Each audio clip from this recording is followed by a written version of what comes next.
অর্থমন্ত্রী সাহেব কীভাবে ঘুমায়, যেটা একটা চিন্তার ব্যাপার। তো হিউজ একটা চিন্তার ব্যাপার, এত টাকা, প্রায় স্যারের ভাষ্য মতে 24 ট্রিলিয়ন ঋণ মাথার মধ্যে। আবার দেখি উনি সুন্দর সুট টুট করে পার্লামেন্টে আত্মীয় স্বজনে যাইতেছেন বাজেট পেশ করতে। এটার মধ্যে তো 24 লক্ষ কোটি টাকা ঋণ, আর বাজেট হয়েছে এখন 9,38,000। ডেফিসিট বাজেট দেখতেছি এখানে 2,43,000, আর এনবিআর থেকে পাওয়া যাবে 6,95,000। বাকিটা কোথা থেকে আসবে? আমাদের দেশের ব্যাংক থেকে নেবে 1,27,000, আর বিদেশ থেকে আনবে 1,16,000। এসব মিলে এটা ফুলফিল হবে, এরকম একটা ডিজাইন দেখা যাচ্ছে। এর মধ্যে আবার ঋণ পরিশোধ করতে হবে 1,27,000 কোটি টাকা। তো ঋণ করতেছি হলো 2,43,000, ঋণ পরিশোধ করতেছি 1,27,000। আবার ওই আগের ঋণের সাথে 24 ট্রিলিয়নের সঙ্গে আরও 116 লক্ষ যোগ হচ্ছে। তার মানে আগামী বছর এটা আরও 25 ট্রিলিয়ন হবে, 25 ট্রিলিয়ন সামথিং হবে, 28-29 হয়ে যাবে। তো এগুলো থেকে কি করে এগুলোতে বাঁচবে? আমার ধারণা সাহস দেখানো দরকার। সাহসটা এরকম যে ঠিক আছে, আমরা একটু না খেয়ে থাকবো, কিছু কম খরচ করব, অসুবিধা কি, সুট টুট পড়বো না, অসুবিধার কি আছে? এরকম ধার করে এনে গিবাত খাওয়ার কি হজম? আমি মামলা টামলা করতে গিয়ে দেখি বাংলাদেশের বিশেষ একটা অঞ্চলের লোকেদের লোন বেশি, যারা আমাদের কাছে ডিফল্টার হিসেবে মামলা নিয়ে আসে। কেন বেশি?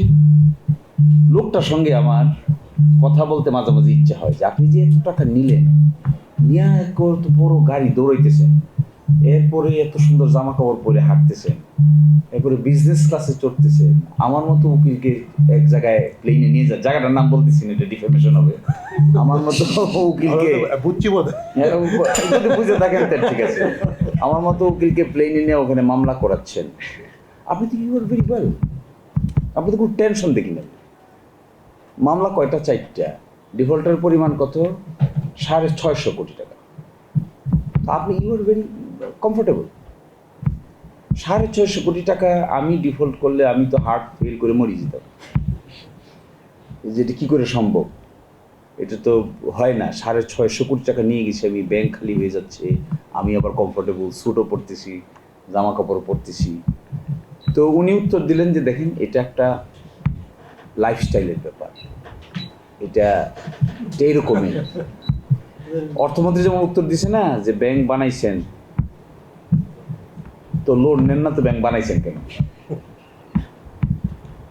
তো এটা আশ্চর্যজনক ব্যাপার তো মনে হয় আমার কাছে।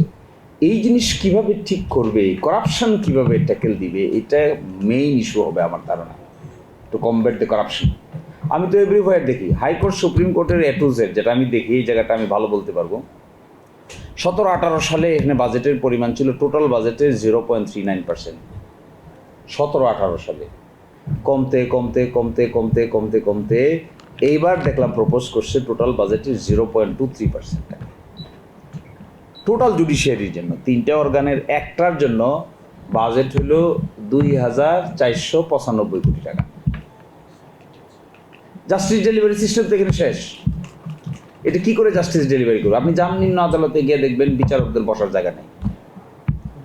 নিম্ন আদালতে গিয়ে দেখবেন 2 বিচারকে 1 লাখ শেয়ার করে। এগুলো শুনলে মানুষ হাসবে, মানুষ মনে করবে আরে আর আমরা ওই ধার করে ঘিবাত খাই।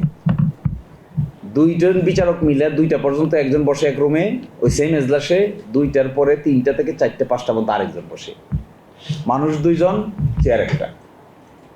আরও ডেঞ্জারাস, টাইপ যে করবে কম্পিউটার নেই, হাতে লিখতেছে, লিখতে লিখতে লিখতে লিখতে তার জীবন শেষ। তার নাম বিচারক, বৈশা থাকতে থাকতে তার অবস্থা শেষ। তারপরে রেকর্ড রুমে গিয়ে যদি যান, judicial record, justice delivery system ভালো না হলে আপনি কি করে ফাংশন করাবেন? ফাংশন করাতে পারবেন না তো। আপনি NBR এর লোক, এটা করবে, তাকে আনসারেবল করবে কে? বিচার ব্যবস্থাটা থাকতে হবে, তো কুইক ডেলিভারি থাকতে হবে, কুইক সিস্টেম থাকতে হবে, তাহলে এই টাকা পয়সার জঞ্জাল তাড়াতাড়ি শেষ হবে। ঋণ খেলাপিদের ঋণ আদায় হয় না কেন? এত মেকানিজম ক্রিয়েট করা এখানে, 2বার 3বার 4বার 5বার 6বার আদালতে যাওয়া যায়। এইবার এসে লাস্ট প্রধান বিচারপতি কমার্শিয়াল কোর্ট বানাইছে, কমার্শিয়াল কোর্ট ডিস্ট্রিক্টে বানাইছে, কমার্শিয়াল কোর্ট হাইকোর্টে বানানোর প্রস্তাব করছে, কোথায় বিএনপি এসে দিছে সব ডিলিট করে।